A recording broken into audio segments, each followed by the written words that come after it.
What is অ্যাকুয়াফার? অ্যাকুয়াফার কি? অ্যাকুয়াইফার শব্দের উৎপত্তি দুটি ল্যাটিন শব্দ অ্যাকুয়ার এবং ফায়ার থেকে। অ্যাকুয়াই শব্দের অর্থ জল এবং ফার শব্দের অর্থ বহনকারী, অথবা অ্যাকুয়াইফার শব্দের অর্থ জল বাহনকারী বা জলবাহী স্তর। ভূতাত্ত্বিক স্তরের মধ্য দিয়ে জল প্রবাহিত হয়, পরিপূরিত হয়, ক্ষরিত হয় এবং জলের ভাণ্ডার রূপে অবস্থান করে, তাকে অ্যাকুয়াফার বলে। অ্যাকুয়াইফার ছাড়া ভৌমজল সৃষ্টি হতে পারে না। বৃষ্টির জল ও বরফ গলা জল মৃত্তিকার মধ্য দিয়ে প্রবেশ করে শিলাস্তরে সঞ্চিত হলে ভৌমজলের ভাণ্ডার গড়ে।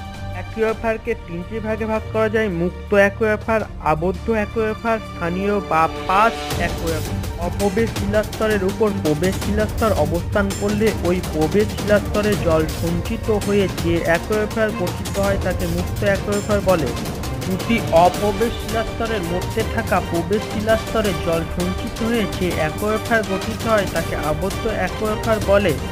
তো অ্যাকুইফারের উপর চামচের মতো অথবা লেন্সের মতো অল্প পরিমাণে অপ্রবেশ শিলাস্তরে অবস্থান করলে ওই প্রবেশ শিলাস্তরের উপর জলবায়ু স্তরের সামনে কিছু জল সঞ্চিত হয়, একে স্থানীয় বা পাস্ট অ্যাকুইফার বলে। প্রবেশ শিলাস্তরে এইভাবে জলের সঞ্চয় ঘটিয়ে বিভিন্ন প্রকার অ্যাকুইফার সৃষ্টি